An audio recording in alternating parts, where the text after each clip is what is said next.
kuliah dari rumah? Do you still teach from home, work from home? No. After this, I'm going to hop on a train and go to Canterbury. Oh, nice. Good news then, yes? Yeah. We've been sort of both hybrid. Yes. After a while staying at home, and you feel you need to go out and see many people. After this, I'm going to hop on a train and go to Canterbury. Oh. Yeah. I missed not being able to teach in the classroom. Yes. Yeah. So do I. Both. Yes. After a while staying at home.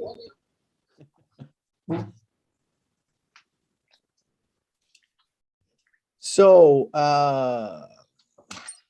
I hope I have prepared something that's of use to the students. Rita, I sent a PDF of slides for today, and I guess you can circulate those.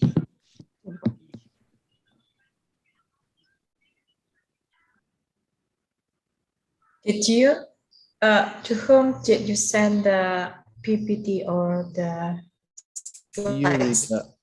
I sent a PDF of the slides to you. Here. Bu Rina terima nggak PDF dari slide dari Pak Raj? Ya, baru terima barusan beberapa menit yang lalu. Nanti saya kirim. Oke. Ya.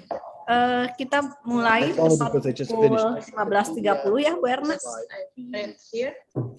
Oke, saya akan nanti. Bu Rina terima nggak PDF dari slide dari Pak Raj? Iya, baru saya terima barusan beberapa menit yang lalu. Nanti saya kirim. Oke. Baru selesai. Kita mulai pukul 15.30 ya, Bu Erna. Okay. So can I share slides?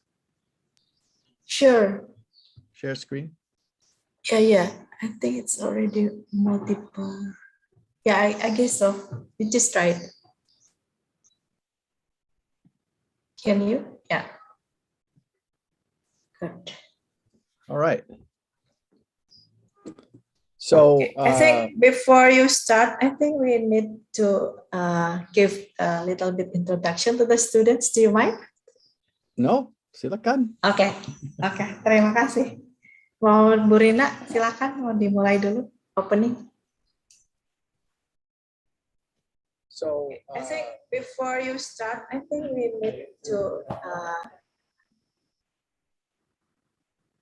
Bu Rina kayaknya ada feedback ya atau echo gitu loh suaranya. Agak delay kayaknya Bu Erna. Sedikit delay, jadi dua suara itu. Oke, Bu Erna, baik. Assalamualaikum warahmatullahi wabarakatuh. Selamat sore rekan-rekan mahasiswa, Bu Erna, Bu Wati, dan Mr. Raj. Kita akan memulai kegiatan kuliah umum kita. Ini terkait dengan bagaimana melakukan riset antropologi ya, khususnya di dalam studi-studi antropologi, ekologi, ataupun antropologi pembangunan. Kegiatan diskusi ini merupakan pengayaan ya dari mata kuliah di lapangan, di mana mahasiswa itu diharapkan sudah dapat melakukan riset mandiri gitu terkait sesuai dengan minatnya masing-masing. Kegiatan diskusi ini nanti akan dipandu oleh Bu Erna, jadi silakan mahasiswa menyimak dengan baik dan kemudian nanti diharapkan bisa interaktif ya, berdiskusi. Boleh menceritakan topiknya, bertanya tentang topiknya dan sebagainya gitu. Mungkin untuk mempersingkat waktu saya silakan ya kepada Bu Erna untuk memulai kegiatan ini. Terima kasih. Baik, terima kasih Bu Rina untuk openingnya. Saya akan melanjutkan pembukaan webinar ini dengan memperkenalkan pembicara kita pada sore ini, Pak Raj. I hope you don't mind, I will speak in bilingual because the participants here are mostly undergraduate students, so maybe I will use English or Indonesian interchangeably. So, saya akan memperkenalkan Pak Rajindra Puri. Nama lengkap beliau Dr. Rajindra Puri. Beliau adalah dosen di Environmental Anthropology, Center for Biocultural Diversity di Universitas Kent, Canterbury di Inggris. Beliau ini minatnya pada ecological anthropology dan beliau sudah lebih dari 25 tahun memiliki pengalaman riset di Indonesian Borneo. Jadi beliau ini memang passionnya adalah riset di antropologi lingkungan. Dan his current projects itu adalah 50 years, 50 stories. Ya, ini menarik sekali, mungkin ethnographic research tentang dynamics of farms and farmings in UK's backyard dari tahun 1965 hingga 2015. Nah, ini menarik nih, studi tentang pekarangan orang Inggris ya selama 50 tahun. Kemudian riset beliau yang lain adalah tentang human adaptation to biodiversity change, building and testing concepts, methods, and tools for understanding and supporting autonomous adaptation. It's also interesting topic. Lalu beliau juga punya 2 riset lagi yang menarik tentang local knowledge, science, and the environment, how and why people respond to climate change.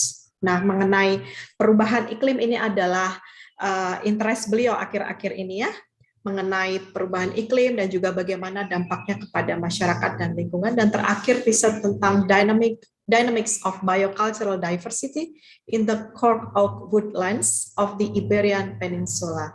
Jadi ini adalah riset-riset yang sedang beliau lakukan, dan hari ini beliau akan memberikan materi tentang anthropological research projects, dan beliau akan memberikan insights gitu ya kepada Anda para mahasiswa tentang apa saja yang mesti dilakukan ketika akan melakukan riset-riset antropologi.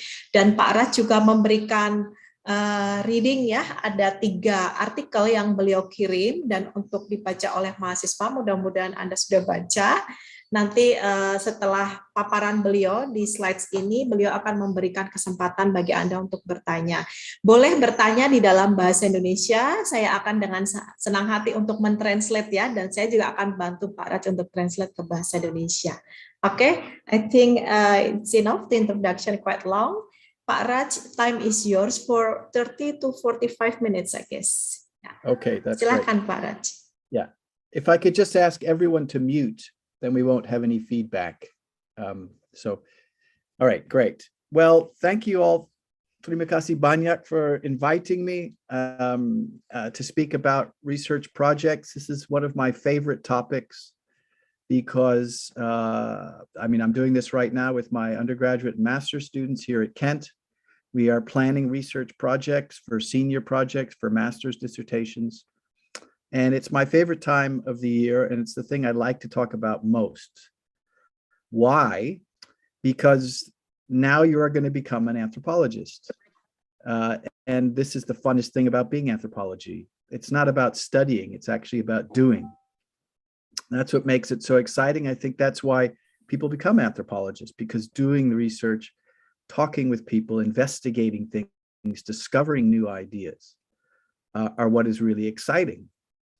And, anthropologists get in and amongst so many different issues and problems and different kinds of people.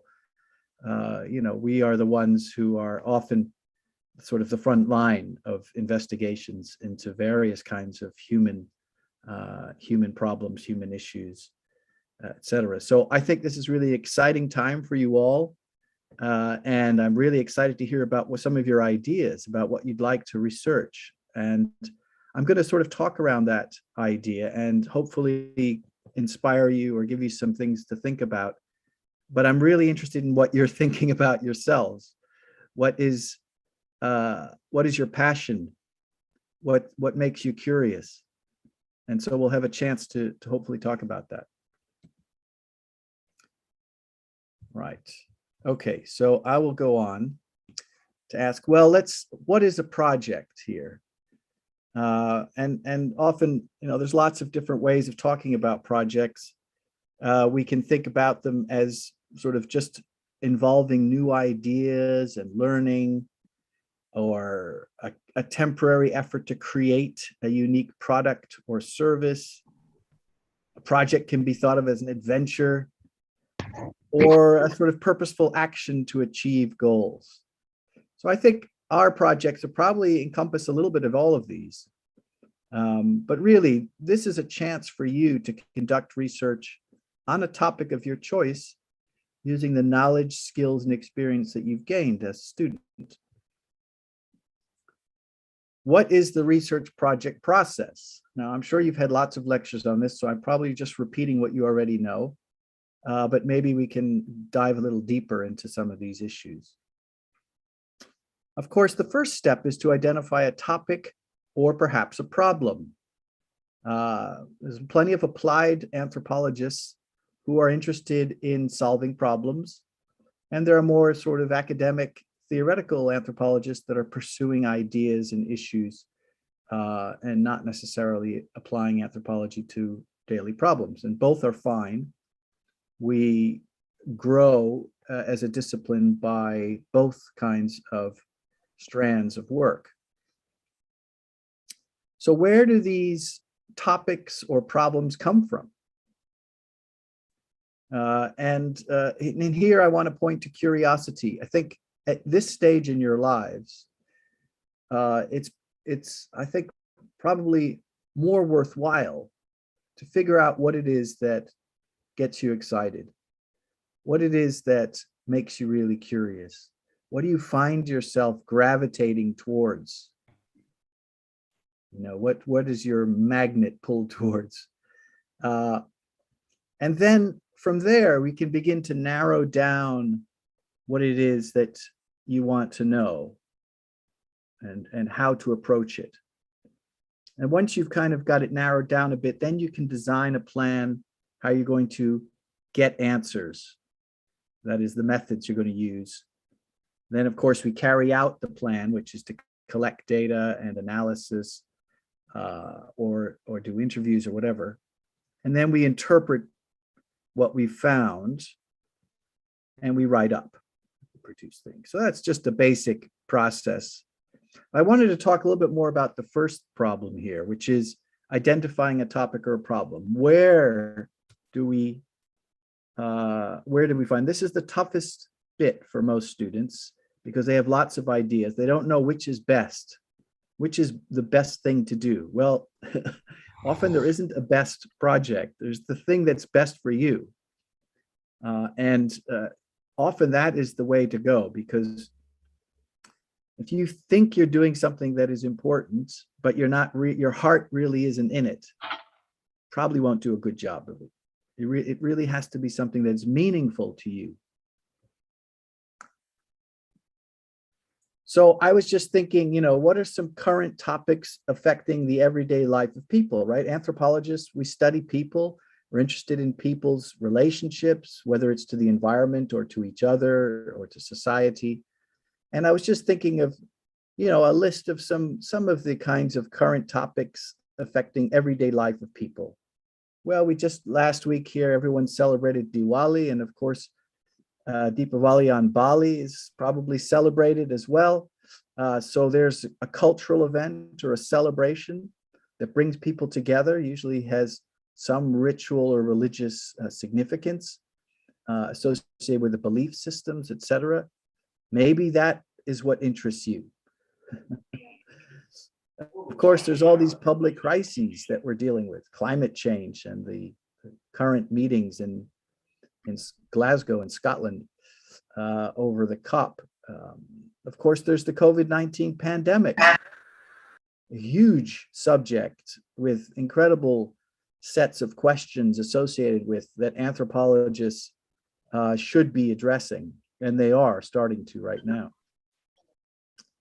And since we tend to work with local people and communities, how are people responding to some of these things like the lockdowns, the economic disruptions, etc.?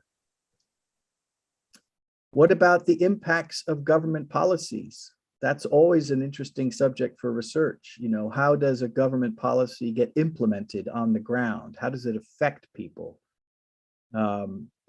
Say policies for reducing greenhouse gas emissions, such as, you know, the banning of ladan, of fire in clearing forests for agriculture. That's just one impact. Then there is state policies on land use, For instance, we know in terms of oil palm or red plus, the government has particular policies, again, having to do with land use choices. For instance, the establishment of a taman nacional, or an oil palm, or a road, et cetera, et cetera. There's, of course, the everyday issues that affect people all around us: unemployment or underemployment, homelessness, the fact that a lot of people are struggling with low income or poverty. These are big social issues. Many of our students here in Canterbury are very concerned about these, as they are towards problems of inequality and inclusiveness. There's plenty of people who are interested in the family and family obligations or kinship obligations, how those are changing. I've got a bunch of students who are studying ethnobotany, the relationship between people and plants, and they're interested, a lot of them are interested in urban greening, the greening of urban spaces, of cities, and foraging, and the collecting of wild plants, which has become quite popular here in the UK. More people are learning about how to pick mushrooms and berries and wild greens for use in soups and salads and sandwiches, and even for medicine. So there's all these kinds of things happening around us, different groups of people that are involved in different kinds of activities, all of which are ripe for anthropological analysis. Now, here's another thing that anthropologists are very good at doing, is deconstructing the language, the discourse that we use every day, and that policymakers use, or scientists use, the media uses. And anthropologists are very good at kind of taking those things apart and trying to understand what are the meanings and what are the significances of those terms, and what is some of the backstory to the use of those terms. To what extent do they hide kinds of meanings, and to what extent do they represent particular narratives or points of view? And here I've just listed a whole bunch of concepts and terms that are used. You've probably come across them in their Indonesian versions. Of course, what is the environment? What is conservation? Extinction? The idea of partnership, making alliances between, say, NGOs and governments and local communities. The Anthropocene, a very big concept that acknowledges human impacts on the planet quite substantially. Things like the Sustainable Development Goals, those are just sitting there waiting to be analyzed. The concept of adaptation, of climate change, of vulnerability, of resilience, of this idea of eco-anxiety, this promotion of green growth or the green economy, building back better after COVID. Net zero, the whole concept of krisis, which we're probably coming from Indonesia, we're quite familiar with, COVID-19, et cetera, et cetera. So there's a lot of concepts out there in the media being used in everyday language, and understanding how those things are used, what they mean, is also a way to begin to think about an interesting research question. You can also go to the literature, pick up any anthropology journal, and look at the titles or the abstracts of articles being written by anthropologists. Sometimes the easiest way to do research, or to practice doing research, is to find a study that you could duplicate. I mean, you duplicate it in a different location with different people, a different context, but often that's the best way to learn, is to replicate a study in a different context. But here's just a list of the annual review of anthropology. I don't know how many of you have taken a look at it. It is fairly sophisticated for undergraduates, but it's a good place to go, because it is kind of, it's published once a year, and it has review articles. So these are articles that review all of the literature underneath a particular topic. And so this is a great way to start, because you get all the references to a subject that you might be interested in.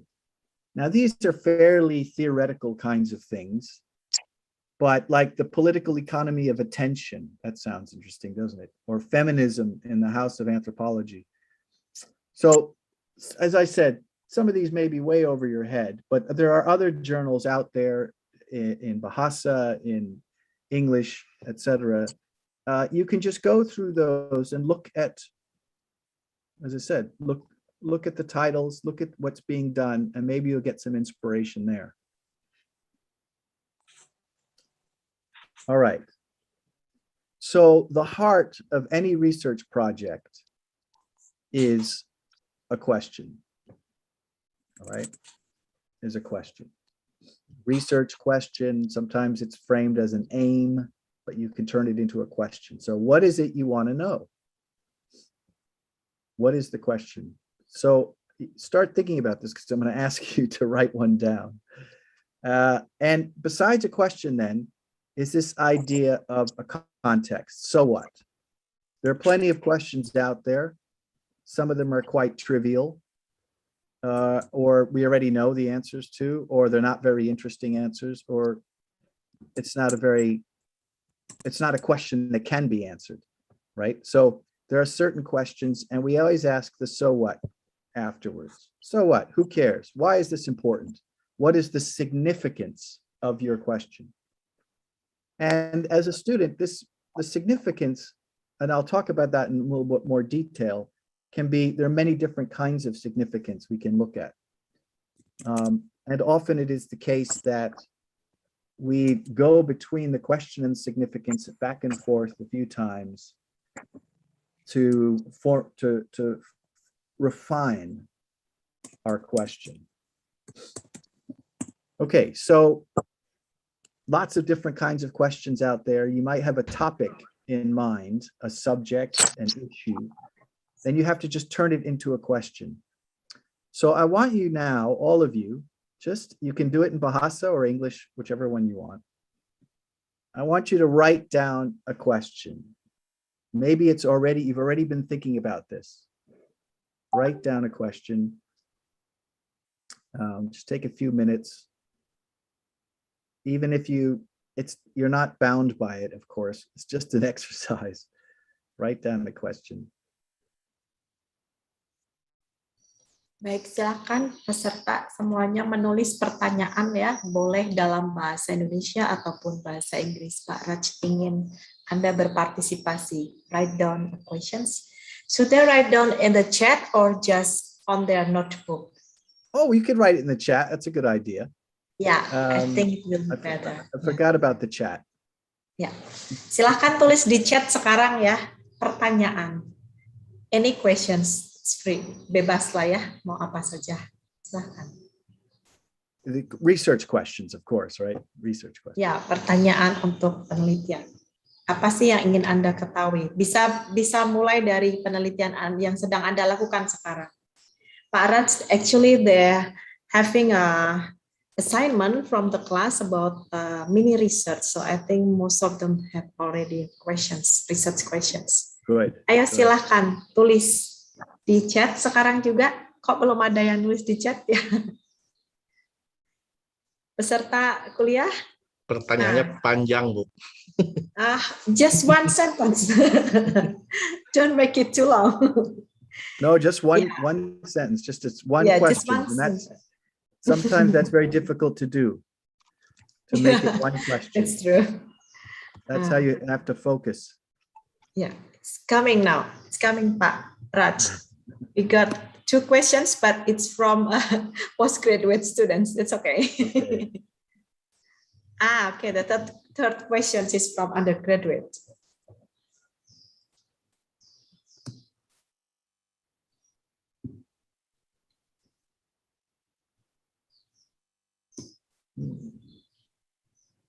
Come on, don't be shy.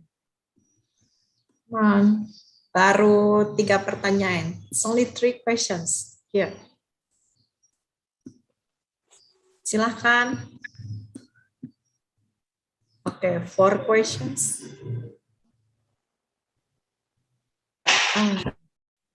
Pertanyaannya adalah pertanyaan hal-hal yang ingin Anda teliti ya. Bukan Yeah, pertanyaan not tentang questions for metodologi. me, but your own research Not question. yet about methodology, just a research question, something that you like to Bagaimana answer preferensi through a masyarakat research. dalam memilih dan mengkonsumsi teh? Oh, that's a good question. Apakah dewasa ini penelitian?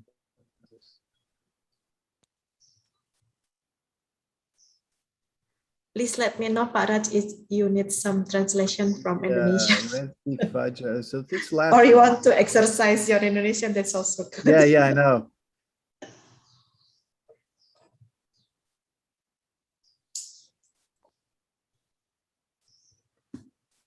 Yeah, okay, well. How boys love art are made by the female artists. Oh, that's a good question. How to measure social movement for crisis change, mitigation, satu masyarakat, bagaimana mengajar atas ikatan emosional. What is the impact of human? Bagaimana akulturasi yang dilakukan pada perantau Minang di Kota Bandung? Now that's a good one. That's interesting. What is the impact of human activities on keystone primate species? Right.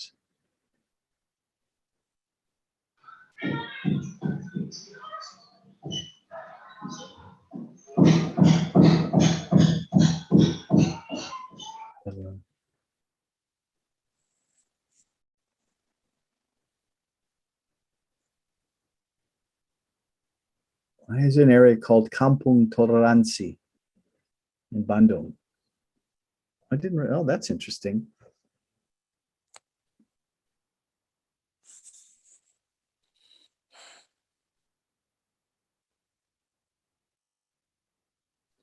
Okay, that's fantastic. Thank you all so much. I see you're getting the hang of it. More are arriving. More questions are arriving. I like it. I like it. Okay. That's great. London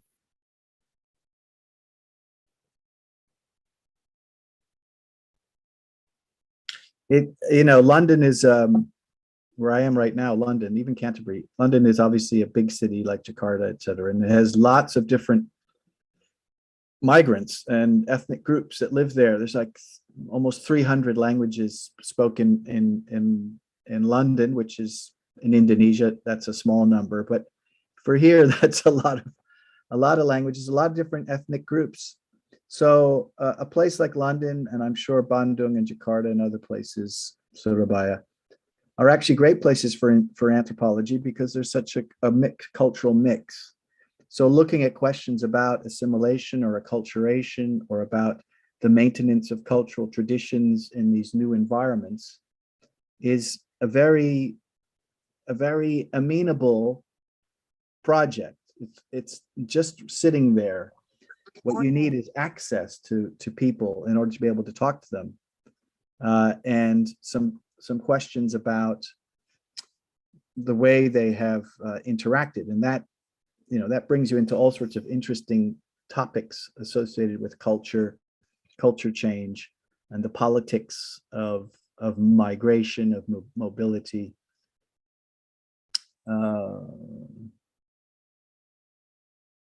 Yeah. Great. Well, thank you all very much. And I mean, it's not an easy thing to do, to narrow down your topic, but there's some of them are very, very focused, very specific. I like this this question of why is there an area called Kampung Toleransi in Bandung? And I'll tell you why I like it in just a second. Okay. I'm just going to move on now. All right, so there are different kinds of questions, and as I could see from the list there, we had nice examples of many different kinds of questions. Let's take the example of Diwali, which has just occurred, and I got some pictures here from it. We have what questions? Apa, what happens on Diwali? That's a descriptive kind of question. And it asks for declarative knowledge. It asks for what people think about or what actually happens to describe what's going on. And again, what questions give descriptive answers? So what are the impacts of Diwali on Balinese daily life, on Hindu belief practices? What are the different ways of describing Diwali? Now, these are all simple questions, but they're what we call, as I said, descriptive. Here's another one that's descriptive, but it's more of the emic kind of question. That is, it's asking about what it means to people. So what does Diwali mean to Balinese men and women? What do the lights mean or symbolize for Hindus at this time of the year? Again, so we can look at the meanings associated with particular practices, symbols, representations, etc. And we can compare those. For instance, does Diwali mean different things to Balinese men versus Balinese women? In the end, it's still a bit descriptive because we're just describing a description of these practices or what people say about them, what they say it means to them. And so again, those are descriptive kinds of questions. Now we have how questions. Bagaimana? How do you celebrate Diwali? Now, how questions are often, you respond to them. It's sort of a mechanistic question. You respond to them with a series of, first you do this, then you do that, then you do this, et cetera, et cetera. So you end up with a list of tasks. If you remember that one of the first pictures I showed you was me making a basket.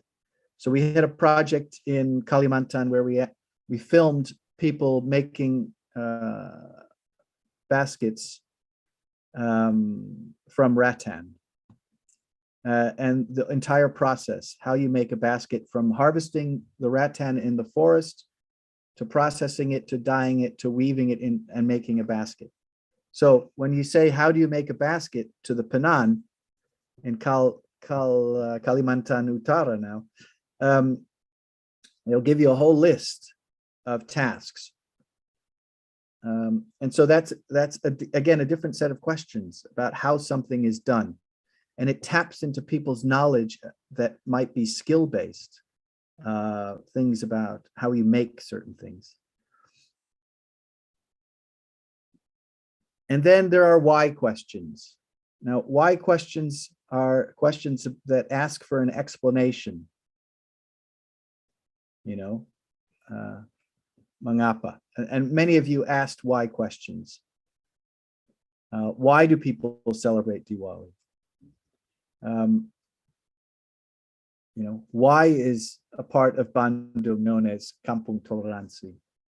Why questions are demand explanations. They're the most difficult, and in the sense that one has to hunt around for an answer. One can take, of course, two different perspectives on this, an emic or an etic perspective. I don't know to what extent you're familiar with that. Maybe we could call it an insider versus an outsider. You can ask people why they celebrate Diwali, and you can compile all of their answers and get a sense of the different ways that people explain why they practice Diwali. Or you can, as an outsider, describe what's going on, and from what's talking to people, you can interpret and make a suggestion as to why people celebrate Diwali. Now, anthropologists do both, even though a lot of social anthropologists would say that objective descriptions from outside are kind of irrelevant. What you really want to do is you're trying to represent the voice of people, their own ideas about what they think about Diwali and what it means to them. So that, again, so for all of these questions, you can take a sort of objective outsider point of view or a subjective insider's point of view. And again, that can change your question slightly. Here's another example. I don't know if anyone's doing this, but what do UNPAD students know about COVID-19 causes? So again, or what do they know about variants? What do they know about symptoms, treatments, vaccinations, home responses? Again, a descriptive question, asking a group of people simply what they know. And that might be significant, as we'll see, in terms of the transmission of knowledge from the media and science to the public, right? And also might say something about what it is that young people, young students are interested in, and to what extent they care or know anything about the subject. Then a how question here would be, how do students plan, navigate, conduct their day in the light of COVID threats and regulations? For instance, during lockdown, how did students study or interact? We had at Kent during the major lockdowns last year, we had a whole asrama, a whole dormitory full of foreign students who were kind of stuck here for the year. And even though we were learning remotely, they were still on campus. They were the only ones on campus. Everything else was closed, except the library was open, so they could go to the library. There was a cafe that was open. But they had the whole campus to themselves. And there's the Canterbury campus is very wild. So they had a lot of wildlife showing up in the fields and the forests. And it was very quiet. And they had, and from what I've heard, they had a very good time, kind of very protected because there was nobody else around. And very few people got sick. And they studied online and in their dormitory rooms. And they had plenty of space to social distance. Okay, so we could also ask questions of, families and homes. How do people prevent or treat COVID at home? Why do students wear or not wear masks in public spaces? It's a question I've been asking on our campus. Or why do students choose to get vaccinated or not get vaccinated? Again, those are why questions. Now, with any of these, you can adjust or vary your research question depending on who you talk to and what kinds of underlying relationships you're interested in, because the answers to these questions will vary by age, sex, gender, ethnicity, class, religion, occupation, location, etc. So you could say, why do students who come from Java compared to students who come from Kalimantan at UNPAD, do they have different kinds of reactions and behaviors to vaccination or not getting vaccinated? Or, religious practices and religious belief systems, how do they influence people's choices in reacting to COVID? Okay, so any of these questions can be narrowed down by choosing particular groups or subcategories of groups on campus, and therefore making the research a little bit more focused. Okay, so once you have your question, you have to ask yourself, why is it significant? What, why, again, so what? Who cares about this research? And it's a tough question to answer sometimes. You really have to think hard. It could be that the significance is substantive in the sense that we produce new knowledge. So we contribute to more knowledge about a particular ethnic group, or we contribute more knowledge about a particular part of Bandung, or more knowledge about people's use of traditional medicine in the home during COVID. Okay, that's the kind of basic thing, like a descriptive question. What medicinal plants do people use to treat COVID? Would again provide more information. It's descriptive, so it provides information. The second way that we can have a significance in research is to think about methods. And perhaps your methods are new, or you're testing a method. And so there can be methodological significance. So you could, like we did here in the UK, you could compare people's answers to online surveys with people's answers to face-to-face interviews. And this was a big problem because all of the health department here in the UK was using online surveys to monitor people's symptoms and responses to COVID. But there are a lot of people who don't use the internet and don't do online surveys. And you needed ethnographic research to literally go knock on somebody's door and ask them.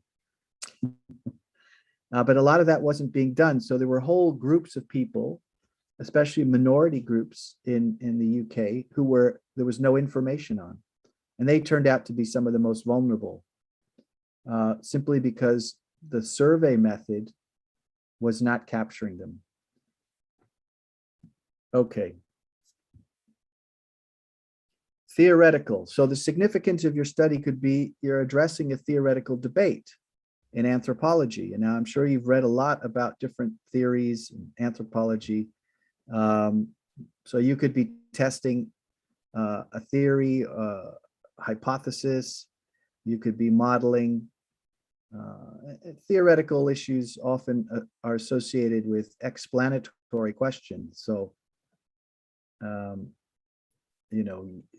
why is there a neighborhood in Bandung called Kampung Toleransi?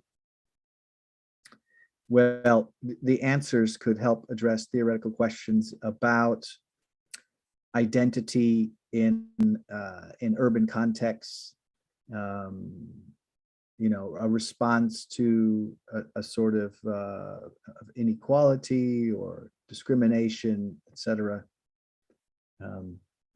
etc. So you could then link your research to a bigger theoretical debate. And finally, we can have an applied significance in the sense that it contributes to problem solving, policy making. There's an issue at stake. For instance, obviously the government and the health department would like to know why people aren't getting a vaccine. And so some sort of research that interviewed people who didn't want vaccines would be helpful. It would help to solve an issue, or help to redesign policy or media communications to try and convince people to get vaccines, or to understand that some people just will not have vaccines, right? So that the research can have that kind of a significance. It can be applied, and a lot of anthropological research is very much applied research. How am I doing for time here? Yes. Okay, so there are some new areas of inquiry that, I don't have to say too much about it other than to say that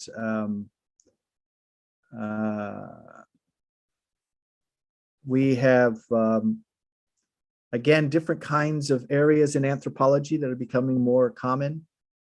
The idea of studying up, instead of always studying poor people or masyarakat kampung, we should be studying the way organizations work, like the IPCC, the CBD, the World Health Organization. So there are more anthropologists studying in those institutions. They're studying how policies are made and implemented. They're evaluating projects like the Red Plus projects in Kalteng. They're studying the way local people are participating or resisting development, conservation, or health policy. So looking at local people's responses to development of any kind, whether it's conservation, fire protection, health policies, etc. And these are big areas where anthropology is now making a contribution. There are also some interesting methodological trends. Participant observation, again, is needed more than ever, as I just implied with this problem we have of online surveys. Actually going out and talking to people and understanding their lives in the first person as a sort of primary witness is very important. And gaining more, especially when we think about how people are responding to environmental change, sea level rise, droughts, biodiversity change due to climate change. Autoethnography, you may have heard this term, is using yourself as your own informant and studying your own sort of involvement in a particular activity. That's also known as active participant observation. Of course, digital ethnography, the research on social media and research using social media. And we saw this particularly during the COVID lockdowns when a lot of my students started doing all their interviews on Zoom or Teams or doing online surveys, et cetera, et cetera. And so digital ethnography has really become quite common and people are developing all sorts of interesting methods and techniques for doing this kind of work. There is the question of big data being collected by Facebook and Google, and can we use that in an anthropological way? There's lots of problems with using that. Obviously, a lot of context is lost, but still there's possibilities of it being very, very interesting to look at large-scale patterns of change. There are questions about the ethics of representation, that is giving voice to underrepresented or voiceless people. And that is obviously becoming more and more important to young people, I think, who sense that, discrimination, prejudice, biases are in society, are hurting many groups of people.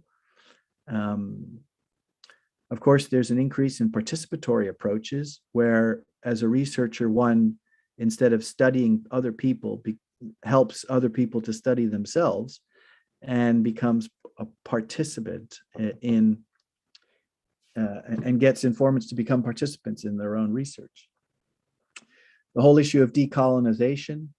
Well, in Indonesia, we've been decolonizing since 1947 and even before that.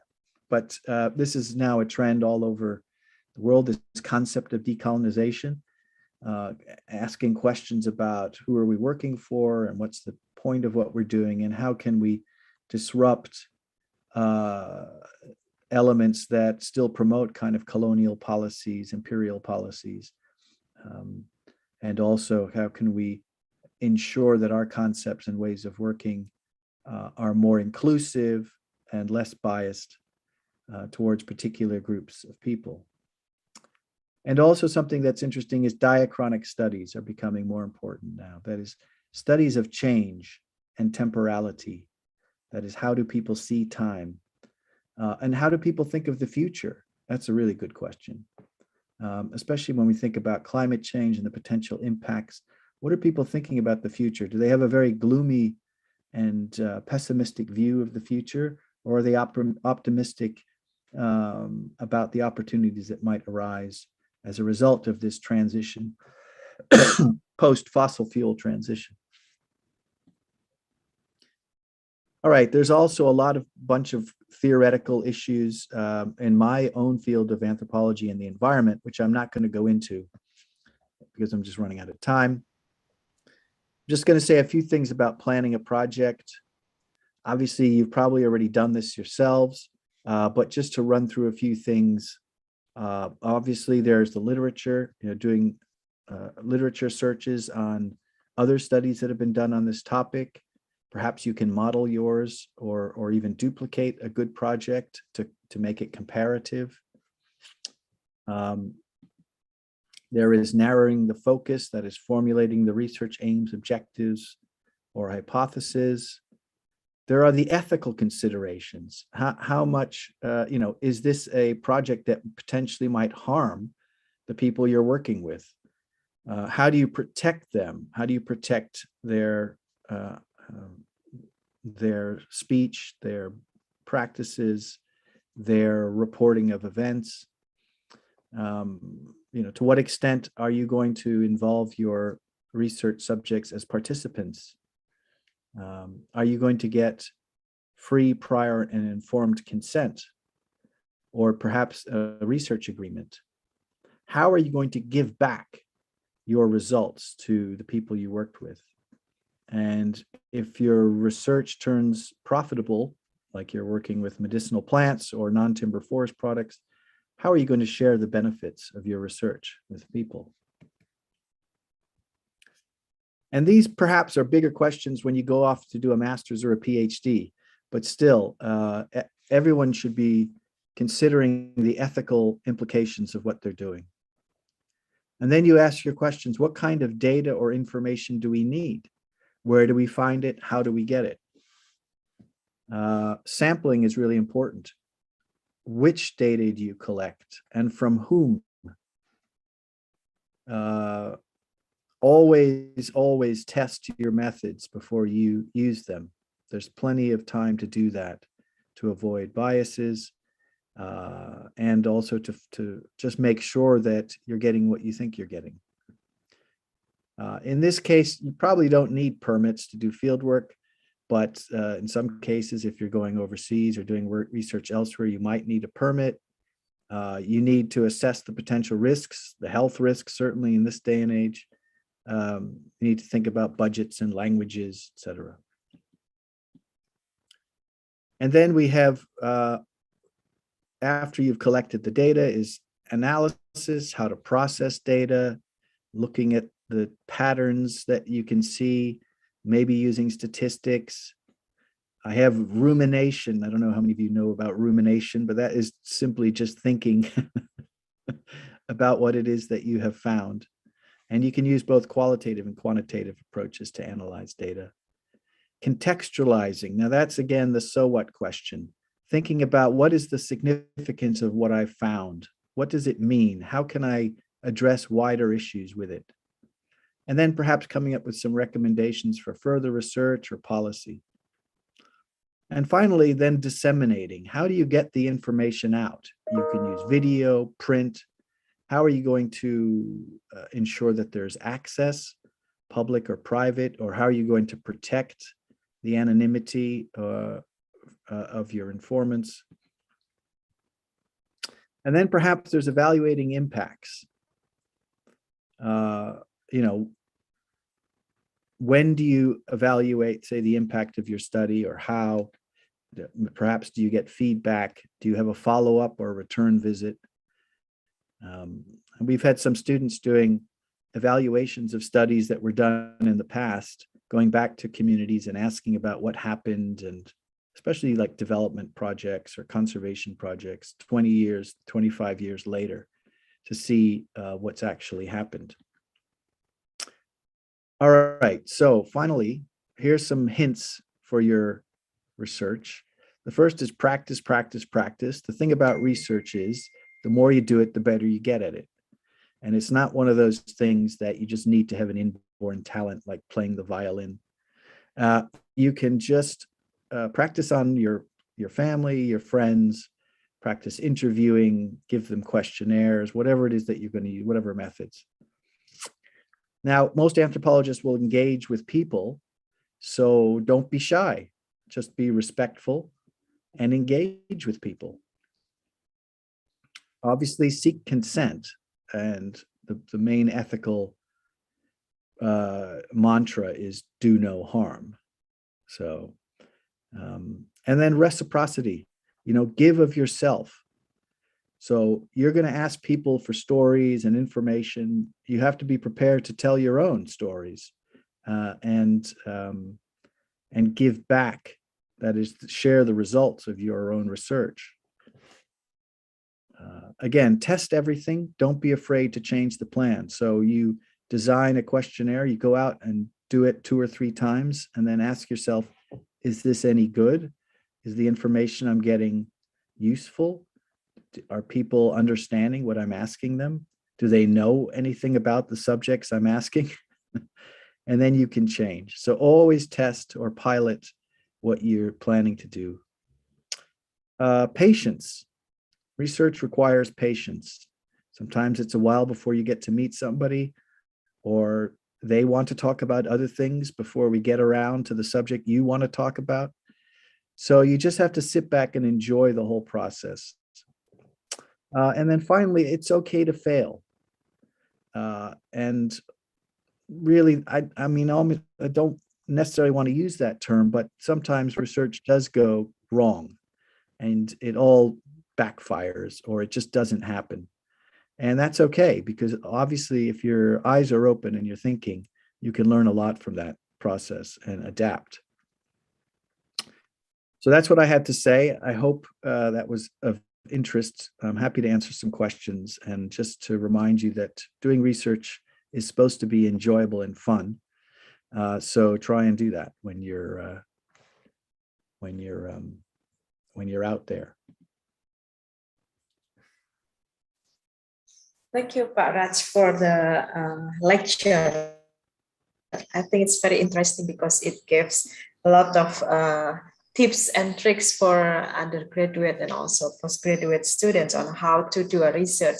Starting from the very beginning, it's formulating a questions into methodological tips like how to do a research, how to do a field work, and also kind of like that. Jadi peserta partisipan sekalian, Pak Raj sudah memberikan kuliah yang cukup menarik ya mengenai bagaimana tahapan untuk melakukan sebuah research, dimulai dari menyusun pertanyaan penelitian yang seperti apa, lalu kemudian mempertimbangkan apa signifikansi dari sebuah penelitian, kemudian juga mempertimbangkan bagaimana cara untuk mengumpulkan data. Ini adalah materi yang biasa kita dengar ya di dalam kuliah metodologi, tetapi Pak Raj bisa lebih detail dan lebih elaboratif dalam menjelaskannya. Nah, Anda sekarang boleh bertanya kepada Pak Raj Puri mengenai hal-hal apa yang Anda pikirkan tentang research. Di chat saya menemukan beberapa pertanyaan yang cukup menarik. There are interesting questions, Pak Raj, in the chat. 2 from undergraduate students and 2 from postgraduate students. But I would like to start with Reski. Reski masih ada di sini? Reski. Halo Reski. Halo. Halo, Mau menyampaikan sendiri atau mau ditranslate atau bagaimana? Pertanyaan Anda cukup menarik nih dan sangat relevan. Ya Ibu izin masuk.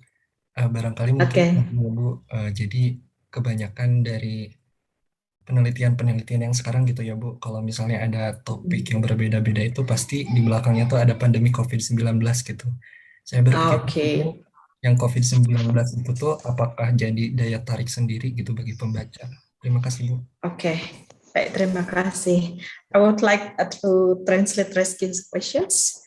Does a good research should be related to the current issue in the community such as COVID? Because he noticed that there are many research always relate to COVID today. What do you think, Pak Raj? Sorry, he wants to know whether or not it should always be what the community relate to the situation in the community, like the pandemic at this moment. Yes, that's a good point. I mean, sometimes we have questions that we want to address because they're interesting theoretically, but sometimes the sources of those questions come from the community itself. And that's good. That's a good point. I should have mentioned that it's implied that the issues of the day will kind of reach you. But I know, who was it? Bill Watson, who many of you may know, when he always tells the story, when he went to Sumatra to work with the Minangkabau, he was really interested in politics. But he said, everyone just wanted to talk about rice, you know, from morning till evening, everyone wanted to talk about rice. So he started studying rice because that's what the people wanted to talk about. So yes, it's a good question, Reski, a good point. We should also obviously be responding to the kinds of issues and things that people think are important in their community.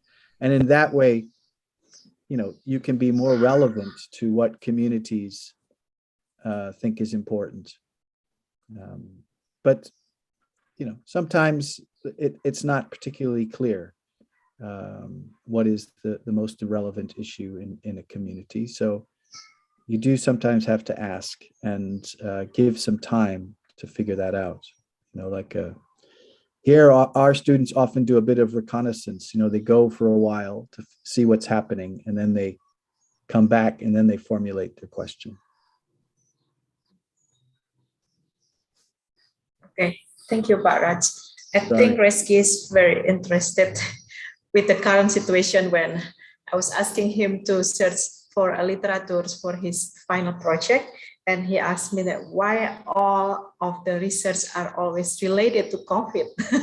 Is it mandatory or maybe something behind that, whether it is should be related to the current pandemic?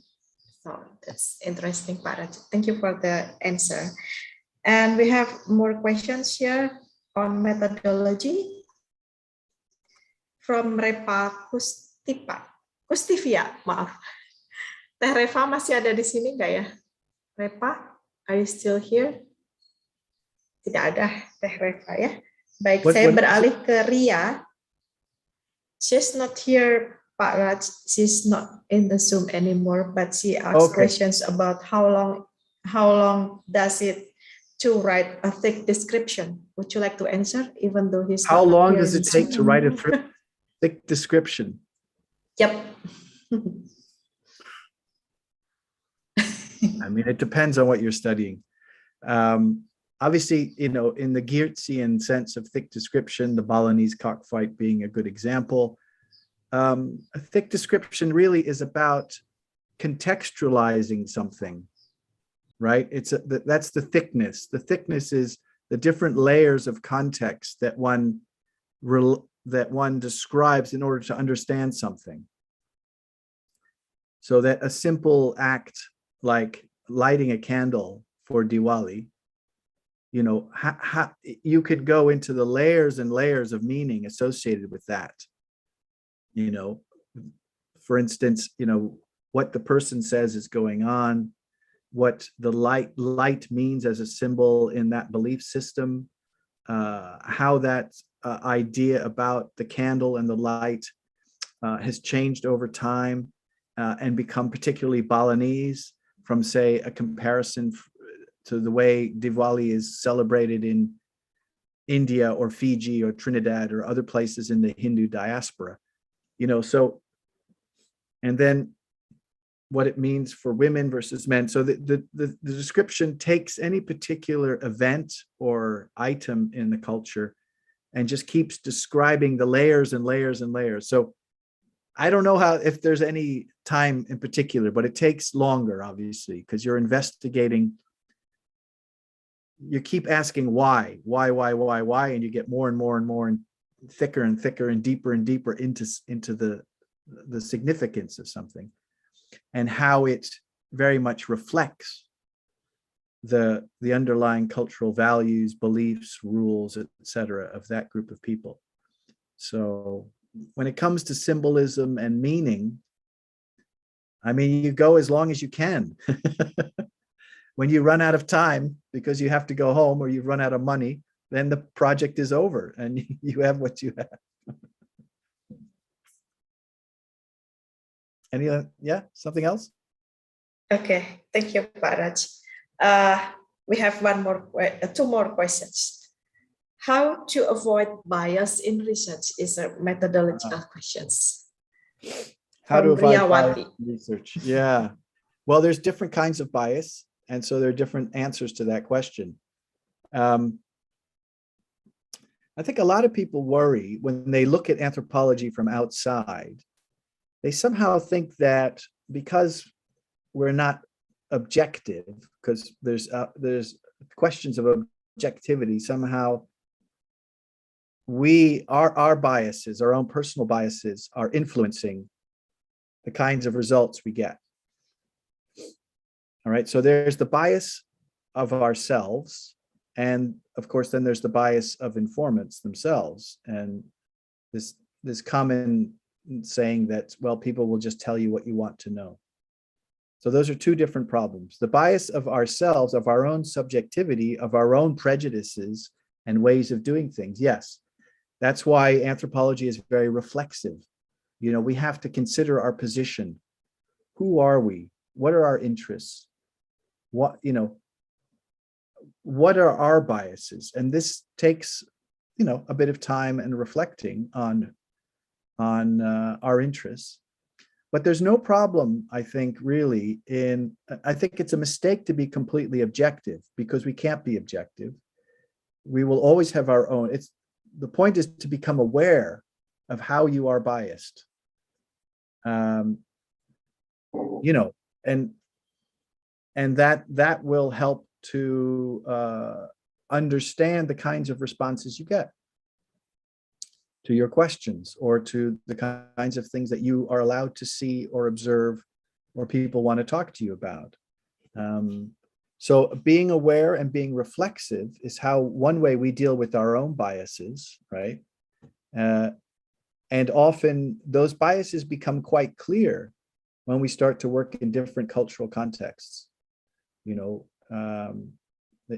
it becomes obvious because people point them out to you. Now, the other kind of bias is the bias perhaps that people have themselves when talking to you. And, you know, we try and overcome biases by spending a lot of time in a place doing participant observation in an ideal setting. Of course, you're all doing small projects, so it may not be possible, but to the extent that you already know the people you're working with, they're from your neighborhood or your community, etc. Then you have more what we call entry, more social entry, more rapport that you have established. So people know you better and you know them better.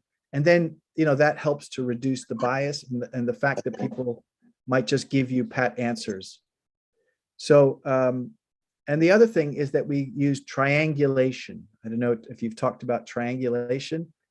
Try and get at something from different angles. So use different methods, ask different people, ask the same question in different ways, come back 2 or 3 weeks later and ask again.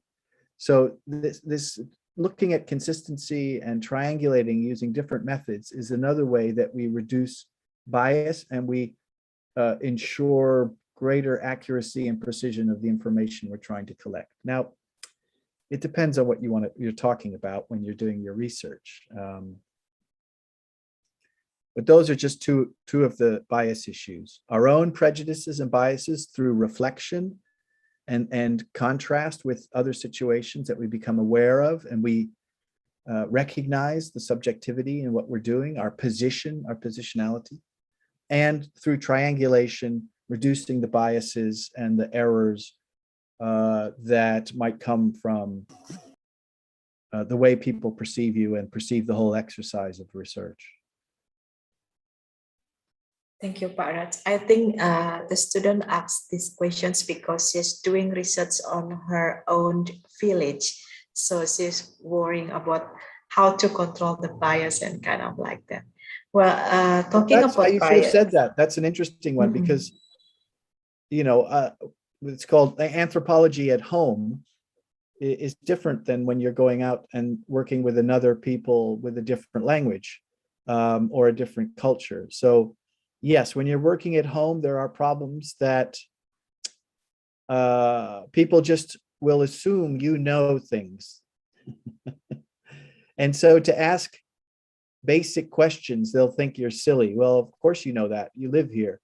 And so to be an outsider at home is difficult. And I would recommend her bringing a friend from a different community or from a different language group with her, and have her ask the tough questions, because as an outsider, she'll be able to ask things that that the other one won't. That's true. Okay, still about bias. We have one questions from Hikmat. Pak Hikmat, mau dibaca sendiri atau mau disampaikan sendiri ke Pak Raj pertanyaannya? Silahkan. Baik, tadinya saya ada 2 pertanyaan, tapi mungkin untuk yang pertama terlalu panjang. Oke, silakan. I try to simplify my question. How can the intimacy with the local community, as I stay in a long time there, to get the objectivity in field research? Maybe it's very difficult to split what is the factual data or the others. Kira-kira begitu, Bu. Yeah, no. Yeah. I know this is a Raj paham kok. Paham. Yeah, I understand. It's when you're intimate or friends with people, then presumably they're more likely to be honest with you about how they feel or what they think about something. So that is where you're more likely to be objective than somebody with a questionnaire who just goes in there and doesn't know anyone and just starts asking questions. Why on earth would anyone in the kampong give them answers, especially if they're asking private kinds of questions or intimate questions? They just make up stuff, right? So there's no way to know how accurate a questionnaire is if it's just given to somebody and they fill it out, or you sit there and you fill it out with them. So many economic surveys are done that way. And people some people will obviously give you accurate answers, but it depends on what you're asking them. There are some personal things. So I think by being French, having friends and being intimate and spending time there and showing that you care, people are more likely to be honest with you. Now, it depends on what you're researching. If you're researching garden vegetables, then, obviously you can go out and survey garden vegetables and you can ask people, what's this? Why do you grow it? How do you eat it? What do you cook it with? Those kinds of questions, ethnobotanical or environmental kinds of questions. You can be objective simply by, the nature of the kinds of research, right? It's a lot easier. If you're asking about people's political views, which political party do they support and why? Yeah. Now you're getting into kind of difficult questions where they may be reluctant to talk about it because they're fearful of what they say. Imagine if you were doing research in Hong Kong right now on the relationship between Hong Kong and Chinese government. I mean, how accurate do you think people's responses are going to be? It's a dangerous situation. So depending on the question you ask, some research is going to be more easily objective than other kinds of things. And I still think that intimacy and friendship is probably the best way to go, simply because people are more likely to be honest with you. And the longer you're there, the better you know people and they know you. You know who tends to tell a kind of exaggerated story and people you can trust. And again, if you're asking intimate information, then being friends and knowing people, you're more likely to get a more honest answer. Now, notice how I said honest, not objective, because what is objectivity? I mean, you can sit there and describe what you see. That's an objective description, but interpreting it will always be subjective. So I don't think, unless you're counting cabbages, or the rice varieties, that's very easy to be objective about. But when it gets down to meaning and significance, you can only report what people tell you, and your interpretation, of course, is going to be influenced by what you think as well. So I think it's an illusion to think that, you know, to apply the same standards that, say, a biologist or a physicist or a chemist is going to use. Anthropological research is inherently subjective. But again, it depends on the question you're asking. Sorry. Okay, thank you. I hope that helps. Terima kasih Bu Erna. Yeah. How Thank to you, Pak Raj. We have one student raising her hand. Distrusted. Oh, that's a good question. Is that Novli? Novli Hassana. Yeah. How to probe an informant during an interview without making him or her feel distrusted. Distrusted. You mean that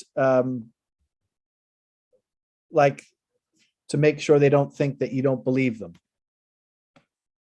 Yeah. Okay, for probes, there's a lot been written on probes and how you get people to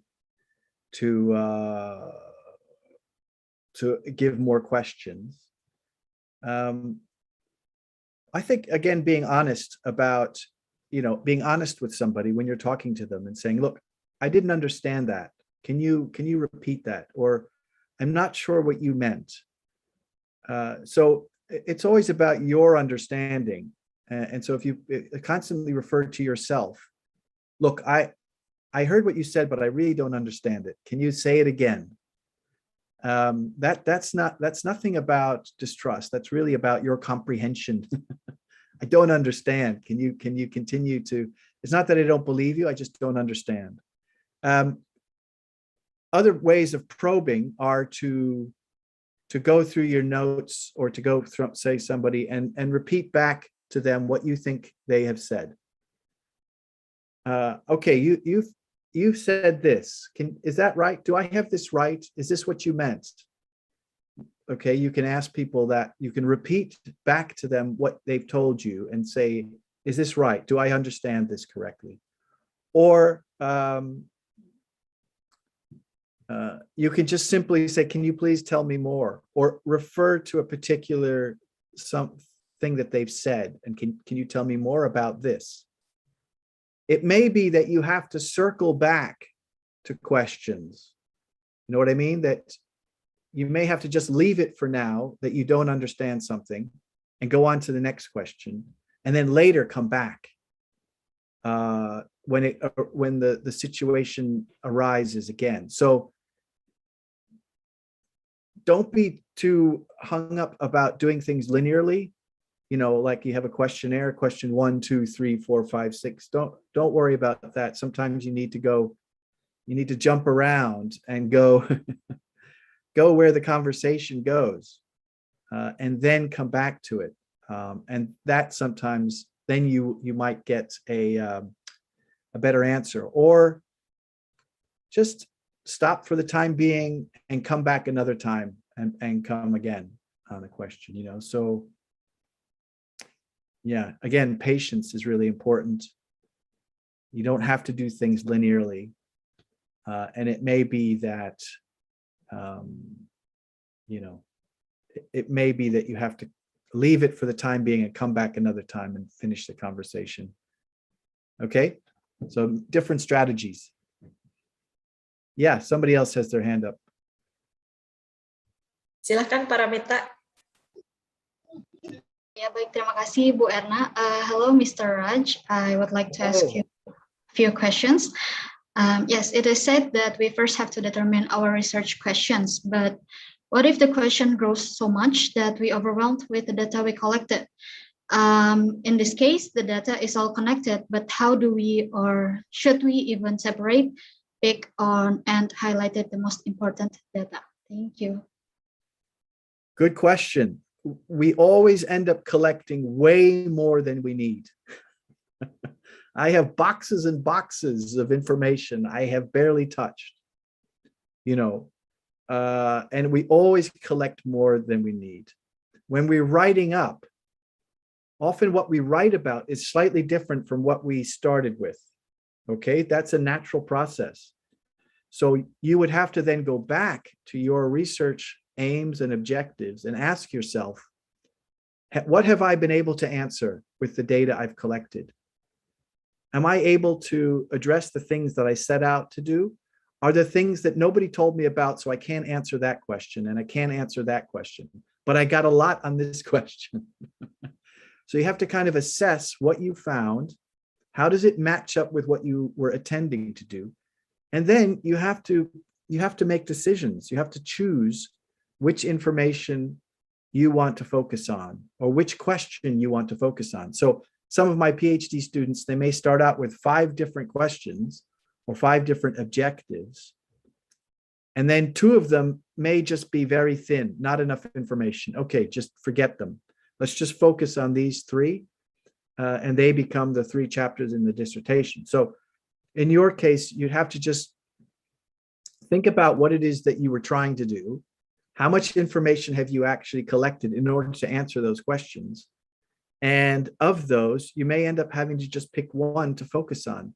And then it's like, it's often very frustrating because you want to just cram everything in, but you can't do that. You just have to pick the information that is relevant to answer your question. Okay, just pick the information that's relevant. The rest you just have to leave for another day.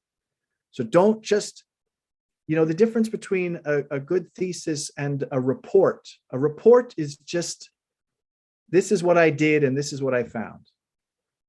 That you need to go beyond that now. Now you're trying to answer a question, like an exam question or an essay question, and you only need the information to answer that question. We don't need to know everything else that you found. The point is to address the question, use the data and information that you've collected to support your answer. Okay, and then that's it, then stop. Okay. Cukup jelas Paramita, jadi harus pilih yang relevan ya. Jelas Ibu.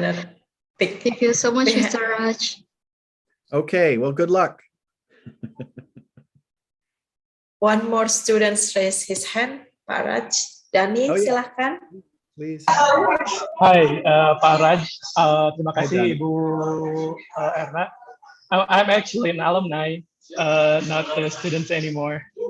That's good. So you finished your research? I did back in 2019. What did you do? What did you study? So, sorry? I said, what did you do what was your question?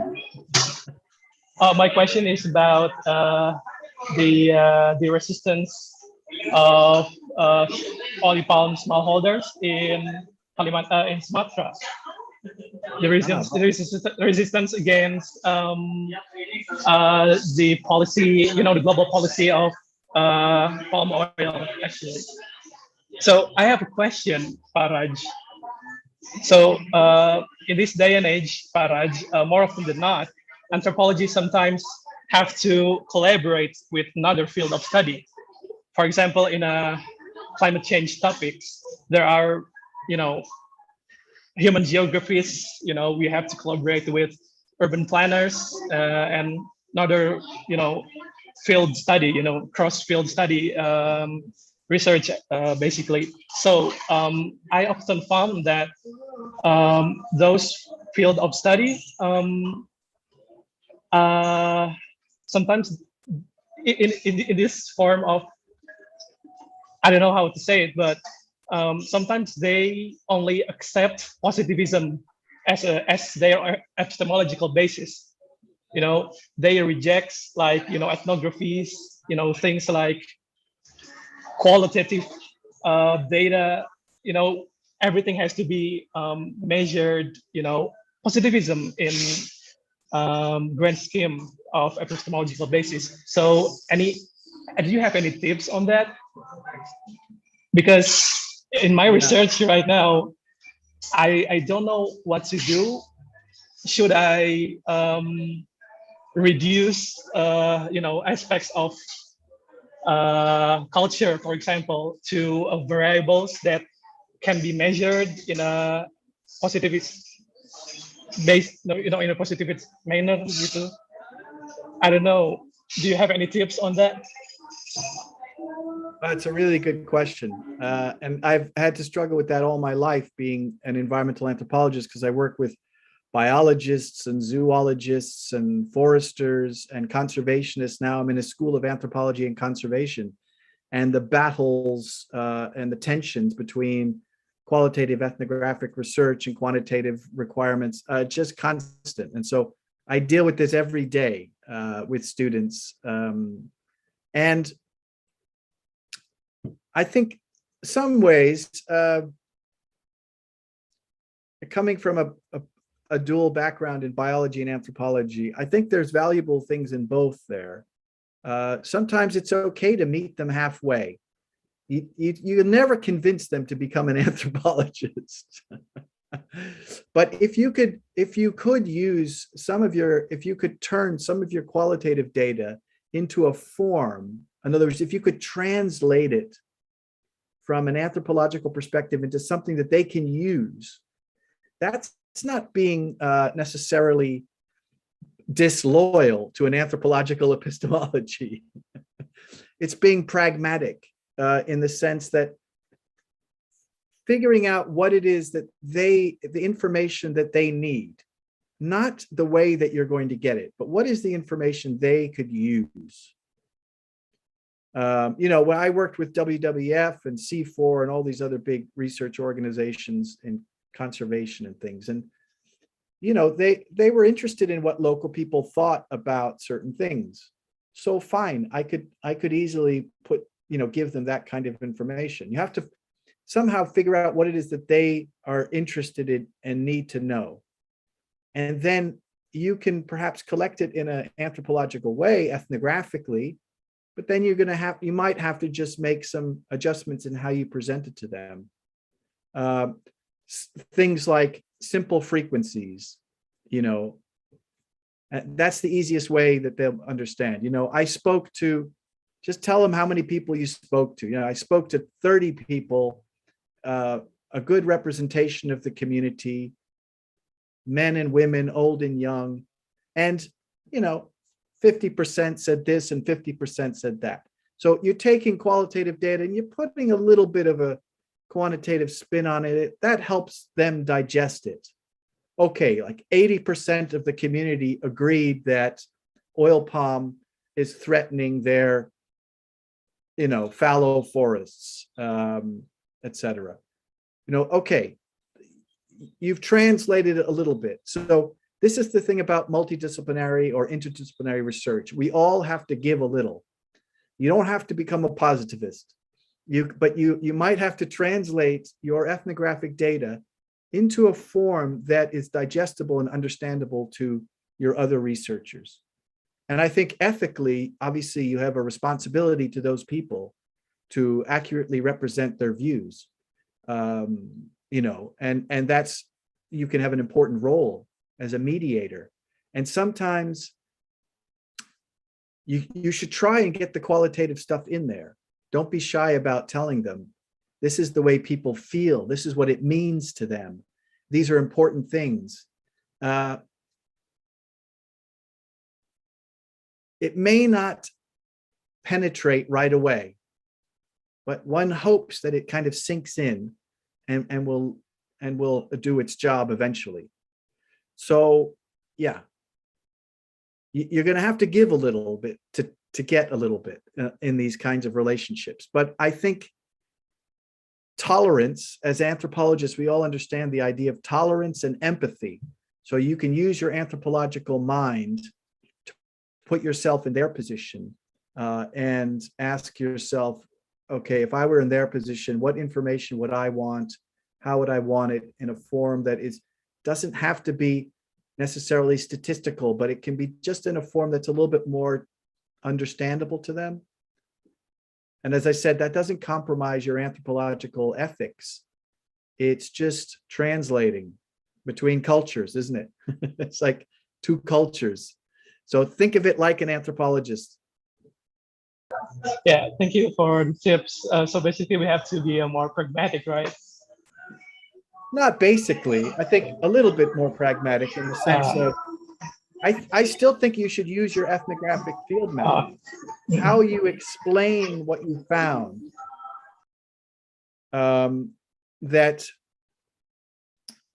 yeah, of course, pragmatism, being tolerant, trying to figure out what it is that they want to know. You know. Yeah, I get it. I'll give you an example. Conservationists, they knock on my door and they say, "Oh, Raj, you're an anthropologist. How do I stop these people from killing deer in the national park?" You know, it's like they think I'm a social engineer or something. And I have the solution, you know, for how they can convince people to stop poaching. I was like, well, ask them why they're poaching, first of all. You know, I mean, they don't even get the very basic things to ask people, you know, like, why are you poaching? What is it that underlies this behavior that, you know, from your point of view, they're poaching. From the local person's point of view, they're hunting for food to feed their families, you know. So, you know, you can help them also to understand to approach things from a more anthropological point of view. But as I say, it's a give and take. You know, don't be stubborn and don't be resistant. You know, be pragmatic in the sense of negotiating with other researchers about how we can work together. I mean, when I worked with C4, Doug Scheel, who is a really good forester, we went out, we had a big project on looking at how communities perceive forest and forest resources under the assumption that what is important to local people is where conservation should start. If people are interested, if Rattan, you know, if Rotan, if Garu, if Sarang Burung, you know, what are the important things in the forest for local people? That's what we should conserve, because then we have them on our side, you know, then everything else gets conserved as well. And in that case, we worked with botanists, economists, social scientists, anthropologists, geographer, forester, and we went to a field station in Malinau, in Kalimantan Utara now, and we stayed there for 2 weeks. And all of us together for 2 weeks just created a methodology to do this study together. And there were awful fights, and people argued and argued. But it took 2 weeks. We hammered out a good interdisciplinary research project. And we needed that time to get to know each other, to understand each other's methods. And so if you're working with a group of people, I would say, you know, lock yourselves away for a day in a workshop and hammer out the basics of what you're doing and why you're doing it. I think in the end that proved to be really valuable for everyone. Yeah, maybe I should try that, you know, lock ourselves. Yeah, lock yourself away for a day-long workshop, lots of food and drink, and try and come to an agreement about what you're doing and how you're doing it. And, you know, I think that in the end, you need people who care and are open.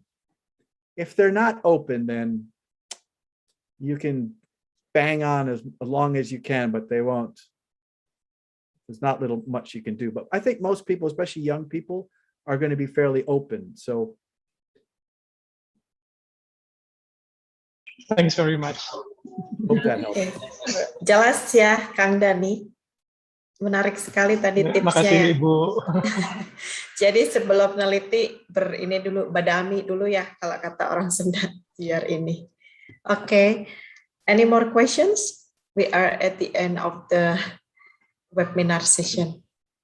Okay. Ada lagi pertanyaan? Okay. Pak Raj, there are no more questions from the participants. And time flies. It's already 5 here. in Indonesia, and I think regretfully we have to end this webinar, but next semester you will be here again with us for the course, for the one semester course. This is very interesting. Jadi para mahasiswa sekalian, Pak Raj ini akan kembali lagi mengajar di kita, dan saya harap semuanya berpartisipasi ya. Kita akan punya dosen tamu yang istimewa untuk semester depan. Jadi Pak Raj Puri akan full mengajar di semester depan. Silahkan ambil mata kuliah beliau yang pastinya sangat menarik ya, karena 1 jam saja berlalu tidak terasa nih ya, sudah pukul 5, dan dengan sangat menyesal kita harus mengakhiri perjumpaan kali ini, tetapi kita akan berjumpa lagi tidak lama lagi, mungkin dalam 2-3 bulan ke depan. Pak Raj, thank you very much for your time and also for your presentation today, and for all of the knowledge that you share with us, with the students as well. And see you again very soon, maybe early next year, for your long semester course. Thank you very much, and good morning UK and good evening Indonesia. Terima kasih semuanya. Selamat sore. Sampai jumpa Terima kasih lagi. banyak. Selamat sore semua.